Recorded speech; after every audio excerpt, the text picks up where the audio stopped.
اور کسی کو کانوں کان خبر نہیں ہوتی۔ دوستو CNN نے یہ بھی بتایا کہ امریکہ میں قائم آذربائیجان کے سفارتخانے کے ترجمان کے مطابق ہم ان بے بنیاد دعووں کو یکسر مسترد کرتے ہیں جن میں کہا گیا کہ مبینہ طور پر ایک تیسرے ملک کے خلاف حملوں کے لیے آذربائیجان کی سرزمین استعمال ہوئی۔ رپورٹ میں بتایا گیا کہ آذربائیجان میں اسرائیلی فوجی موجودگی سے اسرائیل کو ایک اضافی اڈا دستیاب ہوا جس سے وہ ہنگامی حالات میں گرائے جانے والے یا حادثے کے شکار پائلٹس کو ریسکیو کرنے کے لیے کارروائیاں سر انجام دے سکتا تھا، اور ان مقامات سے ایران کے بارے میں خفیہ معلومات جمع کرنے اور نگرانی کی سہولت بھی حاصل ہو رہی تھی۔ دوستو آپ کو میں یہ بھی بتا دوں کہ آذربائیجان اور اسرائیل کے تجارت اور عسکری شعبوں میں قریبی تعلقات ہیں۔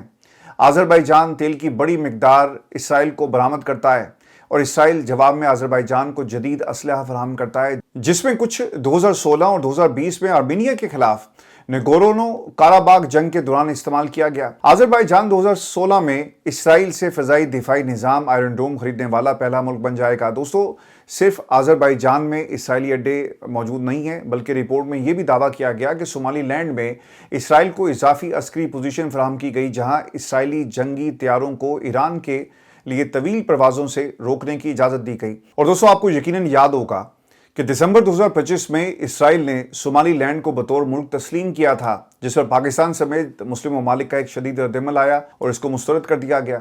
افریقی ملک صومالیہ کے زیر کنٹرول علاقے صومالی لینڈ میں واقع ساحلی شہر بیربیرا میں متحدہ عرب امارات کے وسیع تجارتی مفادات اور فوجی وہاں پہ موجود ہیں۔ اسی طرح مزید بتایا جاتا ہے کہ اسرائیل کے عراق میں بھی خفیہ فوجی اڈے ہیں اور ایران کے ساتھ جنگ کے دوران اسرائیل کو مدد کے لیے بیسز فراہم کی گئی اور ضرورت پڑنے پر سرچ اور ریسکیو آپریشن کی سہولت بھی دی گئی۔ دوستو رپورٹ میں بتایا گیا کہ ایران میں اسرائیل کے 2 خفیہ فوجی اڈوں کے حوالے سے اس سے پہلے وال اسٹریٹ جرنل اور نیو یارک ٹائمز نے بھی رپورٹ دی تھی۔ عراقی فوج نے بیان میں کہا کہ مارچ کے اوائل تک ملک میں کوئی غیر قانونی بیسز یا فورسز موجود نہیں تھی۔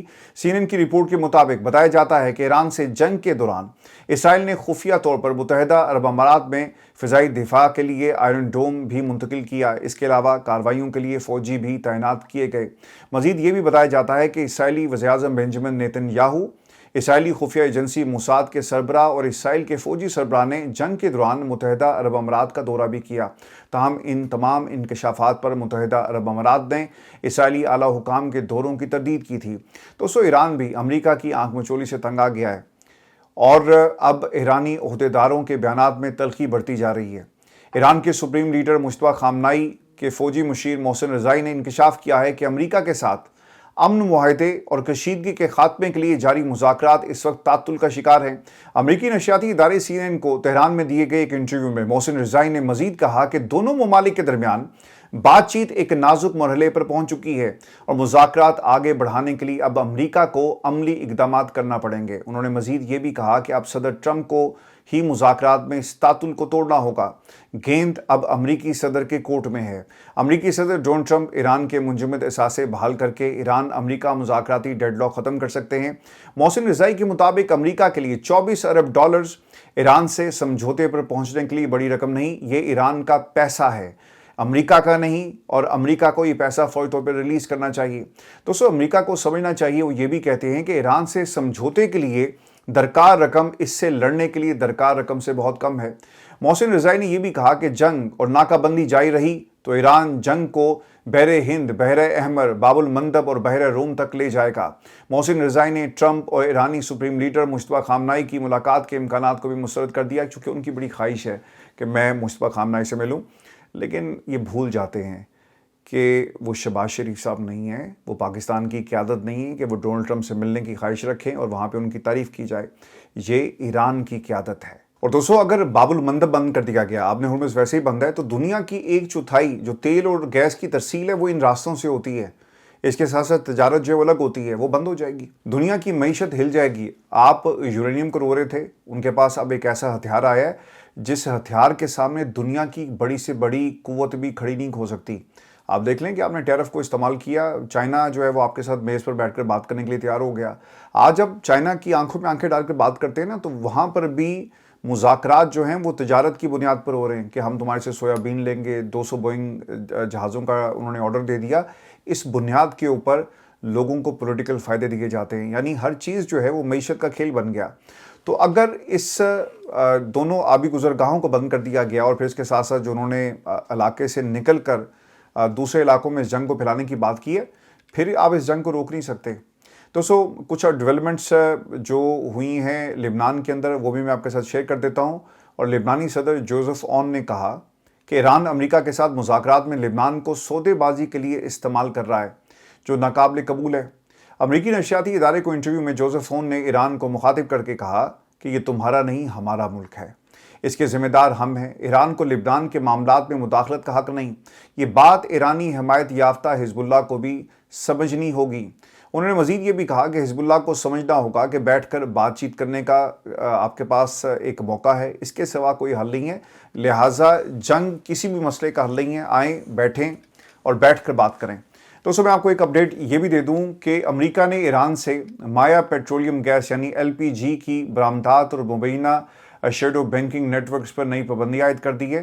وہ امریکہ جو مذاکرات کی میز پر بیٹھ کر روزانہ ایک نیا فتویٰ جاری کرتا ہے، سیاسی فتویٰ، وہ دوسری طرف ایران کے اوپر پابندیاں لگا رہا ہے کہ ہم معاہدے کے بہت قریب ہیں۔ دیکھیں، جب آپ اس قسم کی حرکتیں کریں گے تو پھر معاہدہ نہیں ہوگا، پھر جنگ ہی ہوگی۔ اور یہ جو غصہ بڑھ رہا ہے، جو وہاں پر اس وقت ٹیمپریچر بڑھتا ہوا آپ کو نظر آ رہا ہے، اس کی ایک بنیادی وجہ ایران کے خلاف یہ حرکتیں ہیں۔ اب خبر کیا ہے، پہلے یہ سن لیں۔ امریکی محکمہ خزانہ کے بیان کے مطابق اس نیٹ ورک نے متحدہ عرب امارات اور چین میں قائم فرنٹ کمپنیوں اور جہازوں کے ایک شیڈو فلیٹ کا استعمال کیا اور ایرانی LPG کو عمان کی LPG قرار دے کر فروخت کیا گیا۔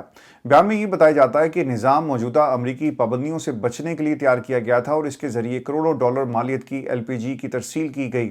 اس کے علاوہ امریکہ نے جمعے کو ایک ایرانی کرنسی ایکسچینج ہاؤس اور اس سے وابستہ افراد پر بھی پابندیاں عائد کی، جن پر ایران کے لیے اربوں ڈالر کی مالی لین دین میں سہولت فراہم کرنے کا الزام ہے۔ دوستو، غیر ملکی خبر رساں ایجنسی کے مطابق پابندیوں میں متعدد افراد، 12 کمپنیاں اور 6 LPG ٹینکرز شامل ہیں۔ پابندیوں میں شامل کمپنیاں مارشل، جزائر متحدہ عرب امارات اور چین میں موجود ہیں، جبکہ LPG ٹینکس میں 4 پاناما کے پرچم بردار ٹینکر جو ہیں وہ بھی شامل ہیں۔ دوستو، امریکی صدر ڈونلڈ ٹرمپ نے یہ بھی کہا کہ صرف امریکہ اور چین ہی ایران میں ملبے تلے افسودہ یورینیم نکال سکتا ہے، کیونکہ ڈونلڈ ٹرمپ کو نا بار بار یورینیم کا خواب آتا ہے اور پھر لوگ ان سے پوچھتے ہیں کہ بھئی تم تو یورینیم لینے گئے تھے۔ میں آپ کو ایک بات بتاؤں، یہ پچھلے 70-80 دنوں میں نا امریکہ کی جو چدراہٹ ہے نا، اس کو اگر کہا جائے نا کہ تار تار کر دیا ایران نے، تو دوستو یہ بالکل بھی غلط نہیں ہوگا۔ تاریخ میں پہلی دفعہ ایسا ہو رہا ہے کہ ایک ملک جس کی 250 سال کی تاریخ ہے، ٹھیک ہے، آپ 250 سال کی تاریخ لے کر ایک ایسے ملک جس کی 7000 سال پرانی تہذیب ہے، تاریخ ہے، اس کے ساتھ آپ لڑنے کے لیے نکلے تھے، تو آپ کی تیاری تو یہاں پہ 70 دن کی بھی نہیں تھی۔ اور امریکہ یورینیم کا جو اسے بار بار خواب آتا ہے نا، وہ اس لیے آتا ہے کیونکہ ڈومیسٹکلی ان کے لیے بہت ساری پرابلمز کریٹ ہو گئی ہیں۔ ہاؤس آف ریپریزنٹیٹیو میں آپ کے خلاف ایک قرارداد آ جائے، بے شک وہ 4 لوگ آپ کے خلاف ہوئے، لیکن قرارداد پاس ہو گئی۔ اب دوسرے ایوان سے بھی اگر پاس ہو جاتی ہے تو یہ آپ سے حق چھین لیا جائے گا۔ اس لیے تو اس نے کہا نا کہ اب ہم جنگ نہیں کریں گے، ہم صرف جو ہے بات چیت کے ذریعے معاملے کو حل کریں گے۔ 70 دن میں کنورٹ ہو گئے، لیکن امریکہ اس جنگ سے نکل نہیں پا رہا۔ دوستو، اوول آفس میں بات کرتے ہوئے ڈونلڈ ٹرمپ نے کہا کہ ایرانی جوہری تنصیبات پچھلے امریکی حملوں سے اتنی بری طرح تباہ ہوئی کہ وہاں سے کچھ بھی نکالنا مشکل ہوگا۔ صرف امریکہ اور چین کے پاس وہ آلات ہیں جن کی مدد سے یہ یورینیم نکالنا ممکن ہو سکتا ہے۔ ٹرمپ نے یہ بھی بتایا کہ عالمی توانائی ایجنسی IAEA بھی متفق ہے کہ تباہ شدہ پہاڑوں کے ملبے تلے دبے افسودہ یورینیم کو نکالنا انتہائی مشکل کام ہے۔ اب یہ پتہ کیا کر رہے ہیں، میں آپ کو ایک بات بتاتا ہوں کہ IMF ہو گیا، یہ IAEA جو انٹرنیشنل ادارہ ان کا، یہ سارے نا جاسوس ادارے ہیں۔ ان کے ذریعے اگر آپ نے کسی ملک کی معیشت کو کنٹرول کرنا ہے تو آپ IMF کو اتار دیتے ہیں۔ پاکستان کی معیشت ان کے ہاتھوں میں ہے۔ آپ نے کبھی یہ خواب میں بھی سوچا ہوگا کہ ہمارے بلوں کے اوپر جو ٹیکس لگ رہا ہے اور ہمارے بل کا جو ریٹ ہے فی یونٹ کا، اسے کون طے کرے گا؟ پاکستان میں نون لیگ کی حکومت، ایون کہ پاکستان کے طاقتور حلقے بھی اس کا فیصلہ نہیں کر رہے۔ دوستو، اس کا فیصلہ IMF کر رہا ہے کہ آپ نے کتنا ٹیکس دینا ہے، آپ کتنی بجلی استعمال کریں گے، یہ فیصلہ آپ کریں گے، اور کتنا ٹیکس دینا ہے یہ IMF اس کا فیصلہ کرے گا۔ دوسری طرف IAEA کر کیا رہا ہے؟ یہ کر یہ رہا ہے کہ یہ ان کے لیے جاسوسی کرے گا۔ یہ جائے گا، انہوں نے ایکسیس مانگ لیا ہے، یہ کہہ رہے ہیں کہ جناب ہمیں ایکسیس دیا جائے، اور تابکاری کے ساتھ جو ہیں اس کا خطرہ ہے۔ جب تم